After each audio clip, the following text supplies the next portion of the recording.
Jadi barang siapa yang berselawat 1000 kali kepadaku, kata Allah, maka Allah akan mengajar surga.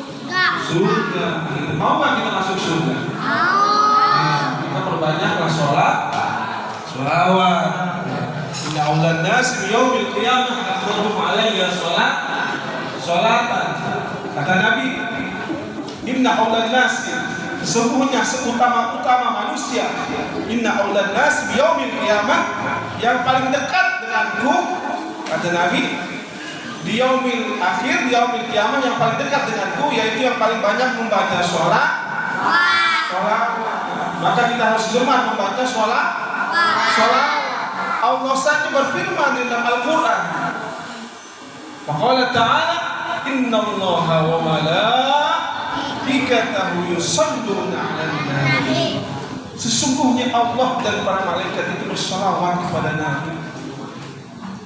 Perintah Allah yang Allah laksanakan, yang Allah juga melakukan, tidak lain dan tidak bukan satu-satunya adalah sholawat. Ketika Allah memerintahkan kita untuk sholat, Allah tidak melakukan. Ketika Allah memerintahkan kita untuk puasa, Allah juga tidak melakukan.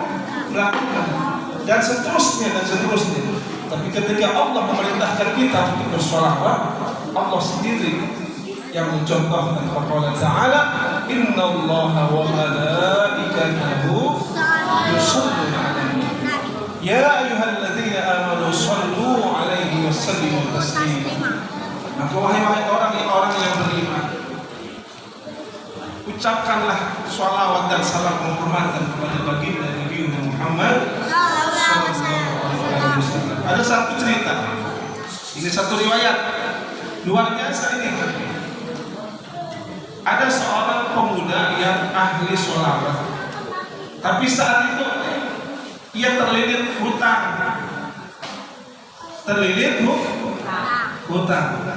Maka satu ketika ia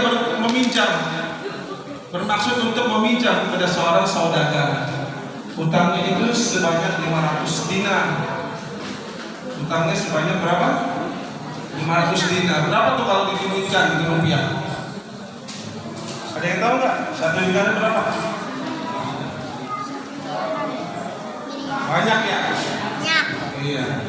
Jadi pemuda ini terlilit hutangnya sebanyak 500 dinar. Suatu hari ia minjam kepada seorang saudagar. Setelah ia menemui saudagar, singkat cerita, hutang piutang ini akan dibayarkan selama satu minggu, ya kan? Selama 1 minggu. Nah, hari demi hari si pemuda ini akhirnya bertemu kepada orang-orang yang telah meminjamkan hutang terlebih dahulu kepadanya. Akhirnya uang yang ia pinjam dari saudagar ini habis bayarkan hutang, tidak tersisa sama sekali. Jadi dia tidak sempat untuk memutar uang itu, sehingga ia sendiri kehabisan uang itu, tidak sempat untuk mengambil keuntungan dari uang yang ia pinjam. Walhasil si saudagar tersebut, karena sudah ada perjanjian dengan pemuda ini, si pemuda ini ditagih setelah seminggu. Akhirnya pemuda ini terus terang, wahai saudagar, aku ini belum ada uang sama sekali, uangku habis untuk membayar hutang. Nah, akhirnya dibawalah khadim itu semacam hakim kalau sekarang ini. Dibawa ke hakim, akhirnya divonis si pemuda ini karena tidak sanggup membayar hutang. Sebelum dia divonis dan dia dimasukkan ke penjara, pemuda ini meminta kepada hakim, wahai hakim, izinkanlah aku untuk bertemu keluargaku yang terakhir kali sebelum aku dipenjara. Akhirnya hakim bertanya, bagaimana mungkin aku bisa mengizinkanmu sementara engkau saja tidak menepati janji engkau untuk membayar hutang? Apa kata pemuda tersebut? Wahai hakim, aku menaruh jaminan. Nah, ini penting. Ya, penting ya didengarkan. Jadi apa kata pemuda tersebut? Aku menaruh jaminan bahwa aku demi Allah tidak diakui oleh Nabi Muhammad SAW jika aku tidak menepati janji. Nah, ini janji yang seperti ini, janji yang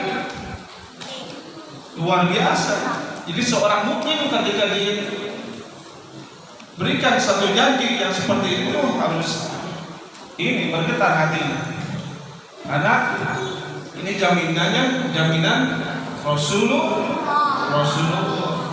Akhirnya karena si hakim ini adalah hakim yang soleh, si hakim ini membiarkan pemuda itu untuk pulang ke rumahnya untuk berpamitan dulu kepada anak dan istrinya. Nah, setelah si pemuda ini diberikan jaminan kepada hakim, akhirnya si pemuda ini pulang ke rumahnya dan dia bercerita terus terang kepada istrinya. Lalu apa kata istrinya? Wahai ayah, karena engkau telah memberikan jaminan yaitu Rasulullah SAW, maka marilah kita perbanyak sholawat pada malam hari ini sehingga engkau akan dipermudah esok hari. Nah, akhirnya si pemuda dan suami istri ini akhirnya sebelum dia tidur dia memperbanyak sholawat. Makanya kita ini bagus seperti ini malam Jumat seperti ini. Ya, jangan sampai kita ini kendor, jangan sampai kita ini menurun. Nah, apalagi ini rata-rata banyak daripada remaja ya. Nah, ini bagus untuk rohani kita. Nah, kemudian setelah si pemuda ini berselawat, terus akhirnya ia sampai terlelap, kecapean, dia tertidur, bermimpi apa? Nah, jadi dia bermimpi bertemu Rasulullah Sallallahu Alaihi Wasallam. Apa kata Rasulullah dalam mimpi? Ada dua yang Rasulullah Sallallahu Alaihi Wasallam katakan. Jadi kata Rasulullah yang pertama,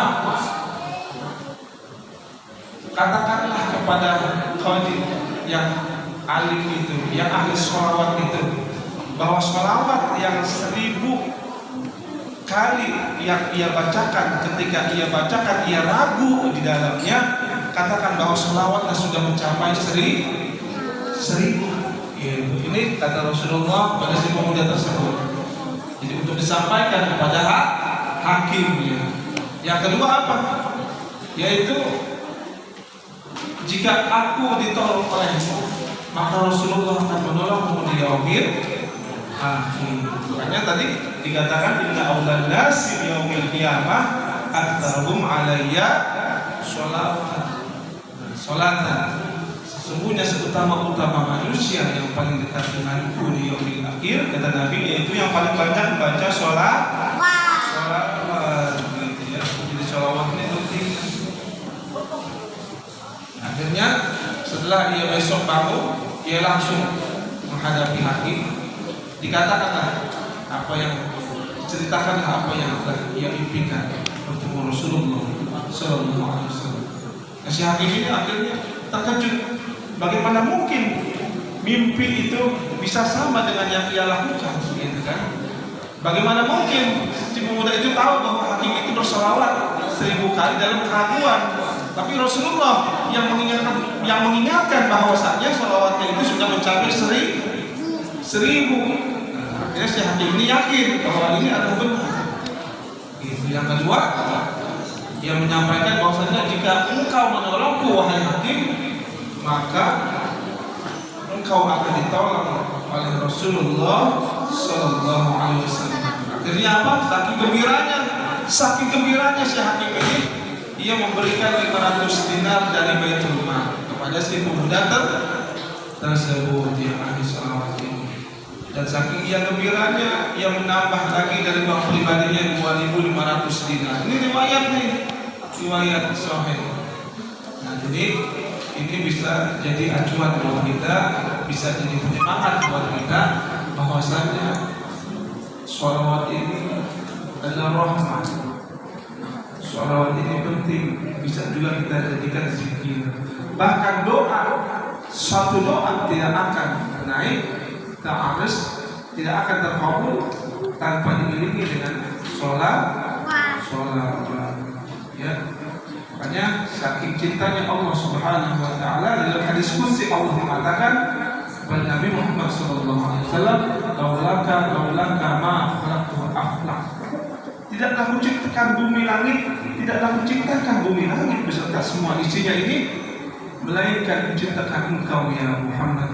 Jadi kita ini nggak ada semua ini kalau Nabi Muhammad SAW tidak diciptakan.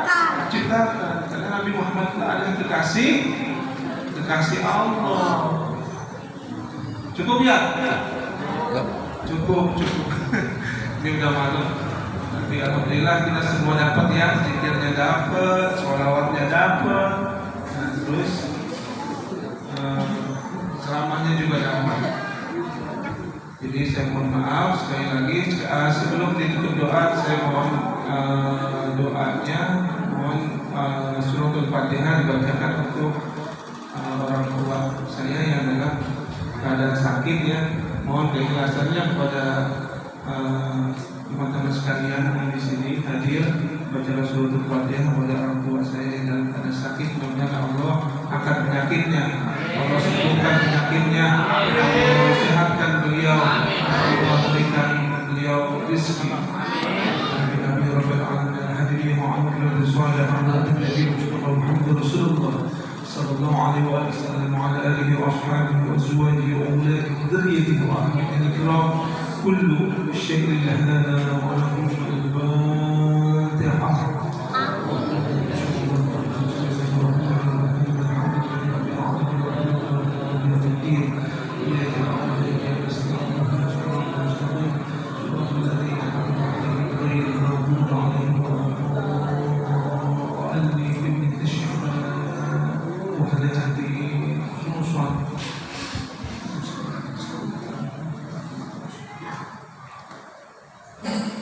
Bagi suratul Fatihah, Al-Fatihah.